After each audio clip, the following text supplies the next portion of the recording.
Well, welcome back, everybody. Let me move that out of the way. Here we have Walkersville. This depot will be replaced, but with one that looks a lot more like the one that's supposed to be there. But then I have the Cargill grain elevator.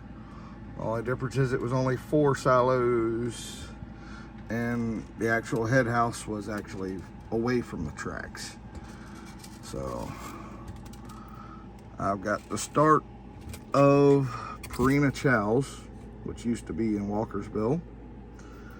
I'm using the Sunshine feed mill for Walkersville farm supply. And yeah, I know I need to fix it. And then there was a lumber yard in not Walkersville, but Woodsboro, that I am going to reapply. And yes, my locomotive wheel cleaner is still hooked up. I found a little bit of issues. I decided to get rid of the quarry track that I was planning on in favor of just storage for passenger equipment. It makes more sense.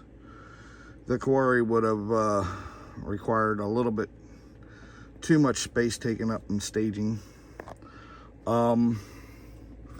There's the only one that's actually painted right. Yes, I have a Maryland Midland 302 from Atlas. This one here's upgraded to DCC. I'm still looking for a 301 and 300. The reason why this one here is so near and dear to my heart is I learned how to drive a locomotive on this real life unit. So that's the one that I actually trained on, was 302. So it's a little near and dear to my heart. This one needs a new decoder. And Sparky, like I told you, it's still around. But it's having a decoder issue. Every time I put it on the track and start the track up, it just goes full throttle and I can't get it to listen at all. So moving on, I've got 55 here, which I need 56 yet, and 59 yet, but this is the only one that I have with a fuel tank. I'm thinking about getting the Atlas and doing it the same way as I did these, with sound. And I'm going to operate with just the Whitcomb, as you see here, and 2 of the RS3s. That would be my best bet. I have the Maryland Central, Maryland Midland locomotives there. That's 100 and 101, but I have never numbered them. 90 and 91 are here as well. They were the ones that they bought from the Milwaukee Road. If you notice, I have a tape measure out, and it's set for 27 inches. There's a reason for that, and you'll see that in a couple weeks.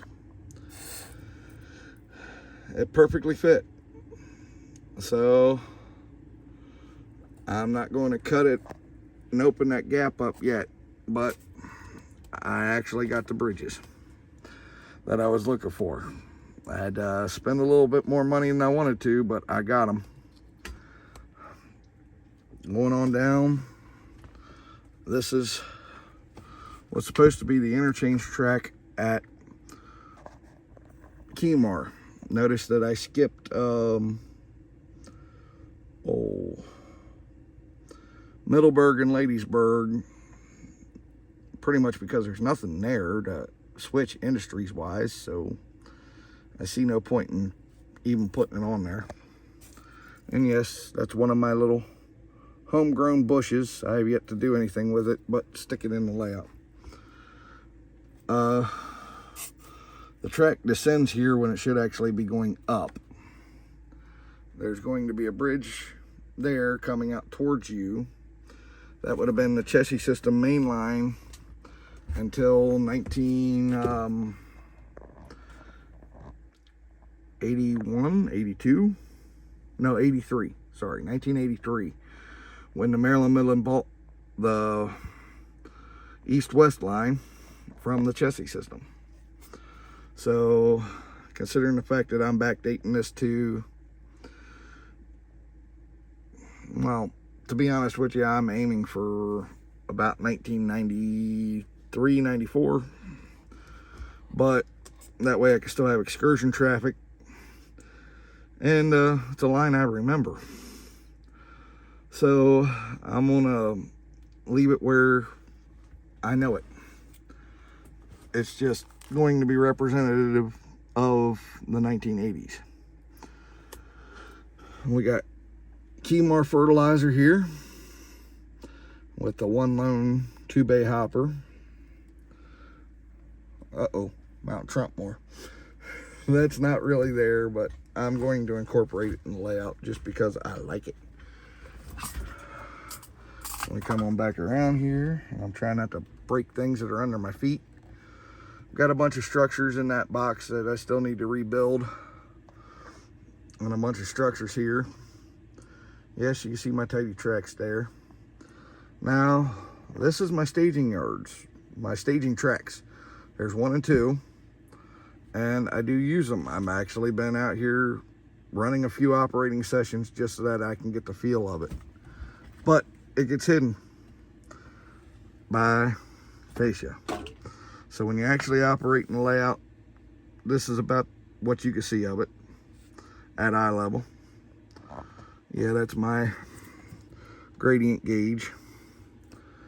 Harbor Freight for $10. I can't beat that. And my level. So yeah, I try to level everything out back here. But there was a $10 mill in Tawnytown when the Pennsylvania and Frederick was running it. Everybody thinks it was the Pennsylvania Railroad. The Pennsylvania Railroad actually didn't buy it. It pretty much was ran by the Pennsylvania and Frederick. Even though some of the maps say Pennsylvania Railroad bought it but never operated on it. It was completely ran by the Pennsylvania and Frederick Railroad. Even when Pennsy bought it, they just pretty much left it as a subsidy and never did anything with it. So it got transferred to the Ma and Pa. The Ma and Pa ran it for a few years before the Maryland Midland took it over. And when the Maryland Midland took it over, right after Agnes, you couldn't get from Hanover to Tawnytown anymore because that part of the line was completely abandoned and ripped up. Now, we come up here, and this is a cool story. This here was actually a shoe factory that made shoes for President Dwight D. Eisenhower. Actually wore these shoes. It was called Blue Ridge Rubber Company, and then it became something else. I think it was the Cambridge Rubber Company. They made shoes, wet weather gear, such as rain jackets, those weird hats you see that fishermen are always portrayed with wearing. They made everything rubber for the United States military. So the warehouse is up to the front, and I'm gonna have rubber pellet unloading because I don't know how they shipped rubber back in the 19 whatevers, but I'm guessing by the 90s it probably came in as pellets, just like plastic pellets are today, because it would be synthetic materials. Rubber is no longer sourced from plants anymore. To the foreground, we have a sawmill that really by the 90s was maybe a load a month. It was not very often. I've got it up to a load a day, just to make operating a little bit more fun. And then at the very back here, which would be about 2-3 miles north of 20 Town, and at the very end of the track, actually, Pharrell Gas. Pharrell Gas was a new customer by 1983. They hadn't even broke ground yet. However, these are not the cars that should be here. Well, of course, the Beer King and Shorty really shouldn't be there because we all know that wasn't used for petrochemicals. However, I don't have any LPG tank cars yet. This whole fleet, I'm aiming on this year not only getting my structures and all ironed out, but also replacing almost every car you see on the layout. Preferably with chassis systems equipment. I'm sorry, it's raining, so you might hear some ticking and all from the rain. So I think I might do a dual system where they accepted both fuel oil, diesel fuel, and propane, and use both kits that I'm looking at. Because the one I already have, which is the Standard Oil Company, I believe, Interstate Oil Company. Oh man, put this box up. The Interstate Oil Company can go there. Was that a lot of parts that just fell out of there? No, it's just dirt and stuff. No, there's some parts. Unless it's too broke up to use, then I'm not going to use it. But I'll have my rubber company up and going there. I've just basically compressed everything to fit into 20 Town. 20 Town's main street is still right there. The mill is just slightly back from it. And that mill was a huge complex. It actually took care of about 5 cars a day. So yeah, they did some major business out of that Reisendorf mill. It was a steam-powered mill that would turn grain into flour. But I'm going to use it as a feed mill. I like that better. So a feed mill type thing is about the better option. I'm gonna get to building that hotel building there because there is a large building like that in 20 Town.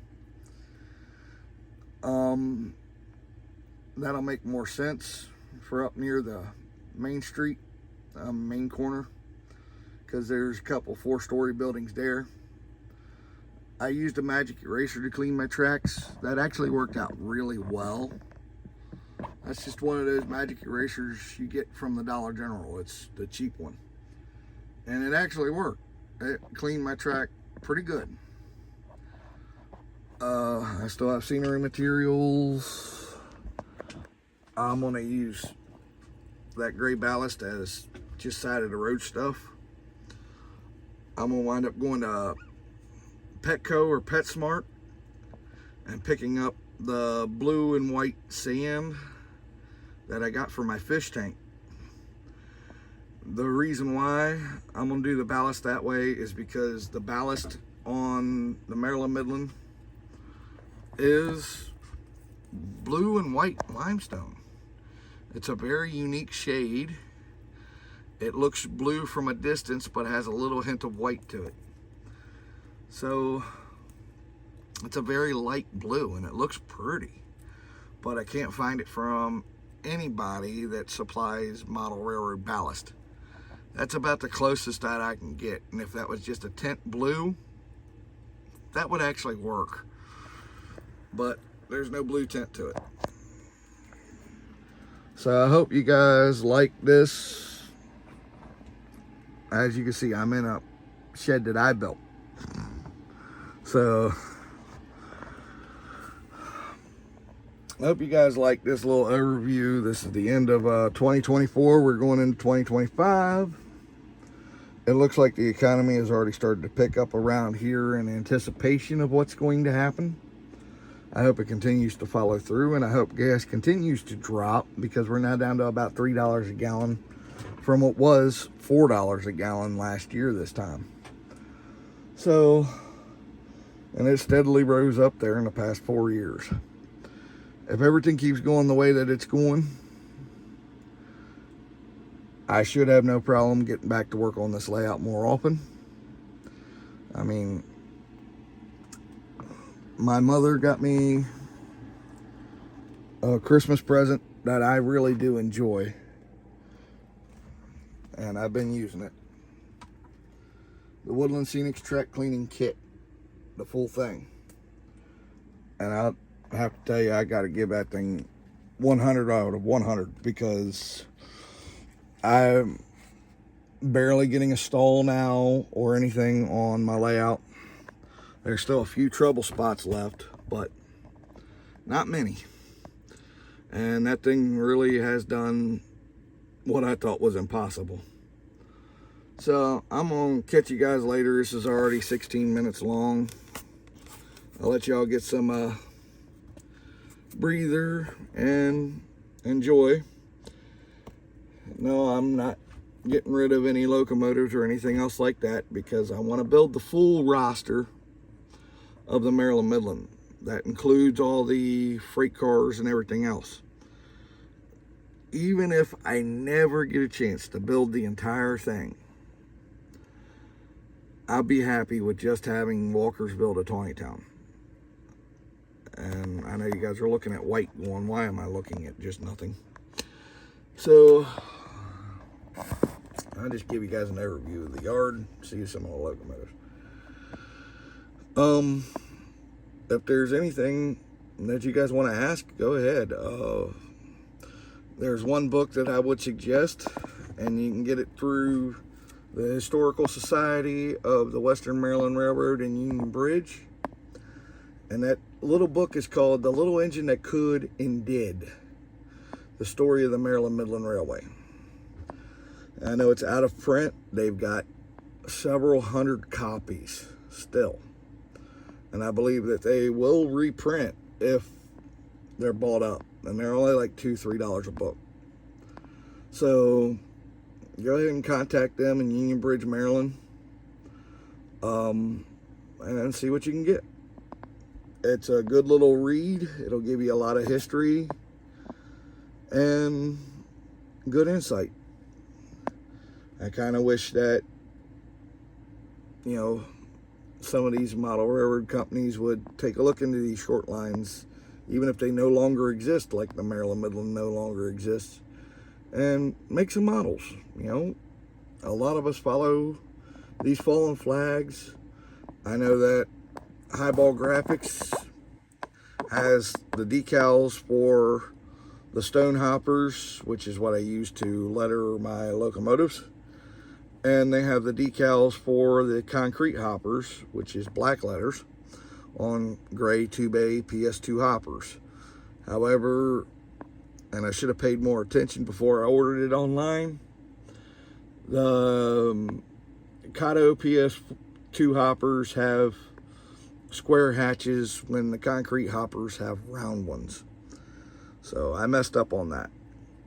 I wanted to get back out here on the 23rd to give you guys an update, and that date will have significant relevance that you will find out probably next year. However, if you can hear it in my voice, I'm still getting over a cold that's been kicking my butt for about 2.5, almost 3 weeks now, and it's just not letting go of me that easy. But I come out here just to give you the update. So y'all have a good one. This is about 20 minutes long.